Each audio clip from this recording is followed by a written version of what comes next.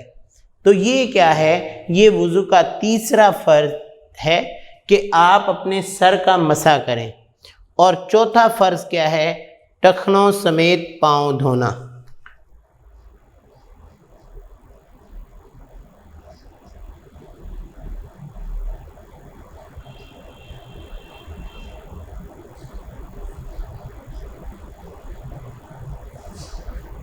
یعنی آپ کے پاؤں کے جو ٹخنے ہیں وہاں تک آپ اپنے پاؤں کو دھوئیں. تو یہ کیا ہے؟ یہ وضو کے وہ 4 فرائض ہیں کہ اگر ان میں سے ایک بھی فرض پورا نہیں ہوگا تو ہمارا وضو نہیں ہوگا، جبکہ اس کے علاوہ باقی چیزیں جو ہیں وہ سنت اور مستحب ہیں. اب سنت اور مستحب سے کیا مراد ہے کہ ان کو کرنا بھی آپ کے لیے ضروری ہوتا ہے کہ آپ اللہ کے پیغمبر نے ویسا کیا ہے لہذا ہم بھی ویسے ہی وضو کریں گے. اور یہ کیا ہے؟ یہ وضو کے فرائض کے بعد بیٹا میں آپ کو وضو کا طریقہ بھی بتاتا جاؤں. اب وضو کا طریقہ کیا ہے؟ آپ کی بک میں بھی یہ دیا گیا ہے مسنون طریقہ جو درج ذیل ہے کہ سب سے پہلے کیا ہے؟ اچھی طرح ہاتھوں کو دھونا. ہم کیا کرتے ہیں وضو میں؟ سب سے پہلے کیا کرتے ہیں؟ ہاتھوں کو دھوتے ہیں. اور اگر کسی نے کوئی جو ہے واش روم گیا ہے یا ایسی جگہ سے آیا ہے جہاں سے اس کو خدشہ ہے تو ہمارے یہاں پہ جو ہے صابن کا استعمال بھی کر لیا جاتا ہے، لیکن ضروری نہیں. اس کے لیے اپنے ہاتھوں کو حتیٰ کہ انگلیوں کا خلال بھی کریں تاکہ پانی جو ہے وہ ہاتھوں کے ہر حصے تک جائے. اس کے بعد ہم 3 بار کلی کرتے ہیں. کلی سے مراد کیا ہے؟ اپنے منہ میں پانی ڈالتے ہیں. عام روٹین میں یہ ہے کہ ہم اپنے پانی کو یہ گلے کے حلق تک لے کر جاتے ہیں اور حلق تک پانی جانے کے بعد ہم کلی کر کے اس کو باہر پھینکتے ہیں، جبکہ روزے کی حالت میں حلق تک پانی لے جانا جو ہے وہ جائز نہیں ہے. اس میں ہم جو ہے وہ حلق تک پانی اس لیے نہیں لے جا سکتے کہ خدا نخواستہ پانی کا کوئی قطرہ ہمارے گلے میں نیچے اتر جائے تو ہمارا روزہ جو ہے وہ زائل ہو جائے. اس کے بعد 3 بار ناک میں پانی ڈالنا، یعنی آپ ایک چلو بھر کے پانی جو ہے وہ ناک میں ڈالیں اور اس کو اوپر کی طرف کھینچیں، آپ کی اس ہڈی تک پانی جائے اور اس کے بعد آپ اس کو نیچے پھینک دیں. اس طریقے سے ہمارے ناک کی صفائی بھی ہو جائے گی اور اللہ کے پیغمبر کی سنت بھی پوری ہو جائے گی. اس کے بعد چہرے کو پیشانی کے بالوں سے لے کر ٹھوڑی کے نیچے تک دھونا. ابھی میں نے آپ کو یہ بتایا چہرے کو دھونا کہاں؟ پیشانی کے جو بال ہیں وہاں سے لے کر ٹھوڑی کے نیچے تک اور ایک کان کی لو سے دوسرے کان کی لو تک. یہ کیا ہے؟ یہ وضو کا فرض بھی ہے اور طریقے میں وہ شامل بھی ہے. اس کے بعد کوہنیوں سمیت ہاتھوں کو دھونا. پہلے ہم نے ہاتھ شروع کرتے ہوئے وضو صرف یہاں تک کلائی تک دھوئے تھے، اب ہم نے کہاں تک دھونا ہے؟ ہم نے کوہنیوں سمیت دھونا ہے. اور اس کے ساتھ کیا ہے کہ ہمارے جسم میں جتنے بھی ہمارے بازو ہیں ان پر جتنی بھی غلاظت ہوگی، جتنی بھی کوئی بھی گرد و غبار پڑی ہوگی وہ اتر جائے گی. اس کے بعد سر کا مسح کرنا، یہ فرائض میں بھی شامل ہے اور سنت میں بھی یہ موجود ہے کہ انسان جب وضو کرتا ہے تو اپنے سر کا مسح کریں. پھر ٹخنوں سمیت دونوں پاؤں کو دھونا، اور یہ بھی ہمارے فرائض میں شامل ہے کہ ہم اپنے پاؤں کو ٹخنوں سمیت اچھی طرح دھوئیں، حتیٰ کہ پاؤں کی انگلیوں کا خلال بھی کریں. مطلب ان میں اپنی یہ چھوٹی انگلی جو ہے یہ ترتیب سے ساری انگلیوں میں لگائیں تاکہ پانی ہر انگلی کے درمیان اچھے طریقے سے لگ جائے.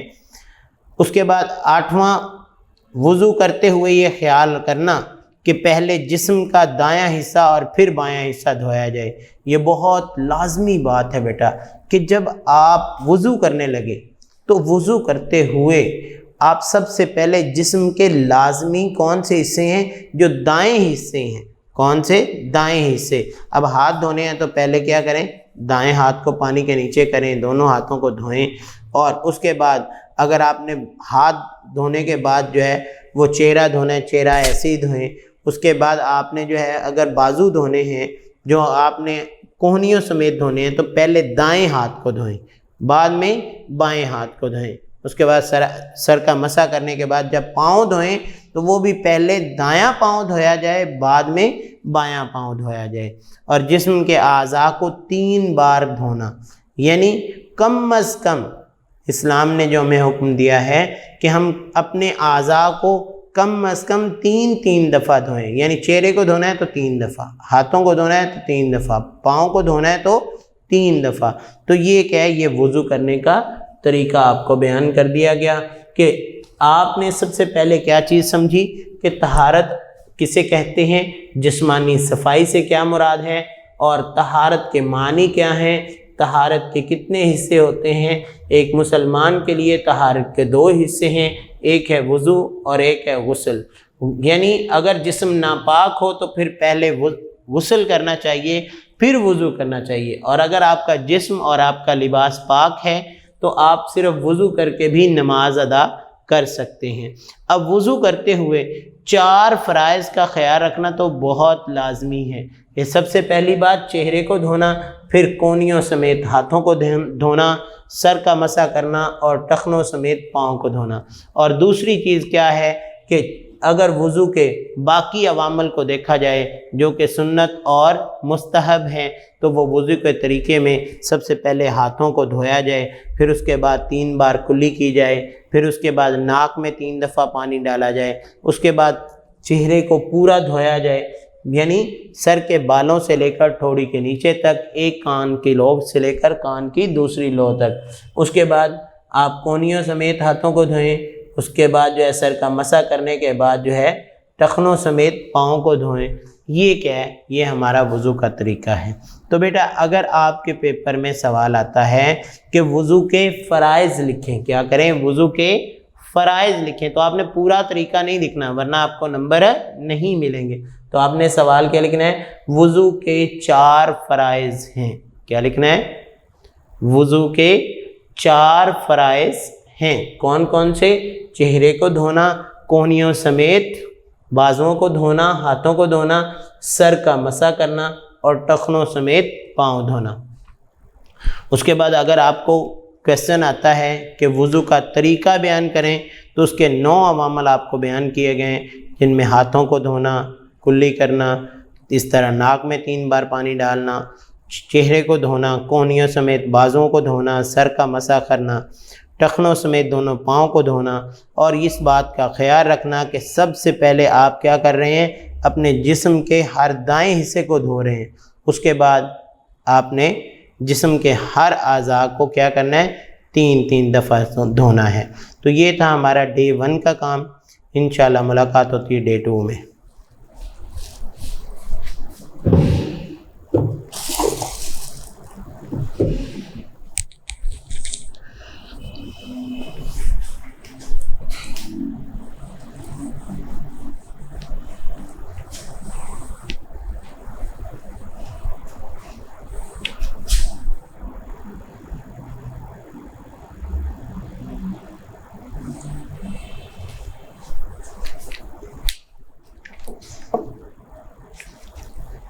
بسم اللہ الرحمن الرحیم۔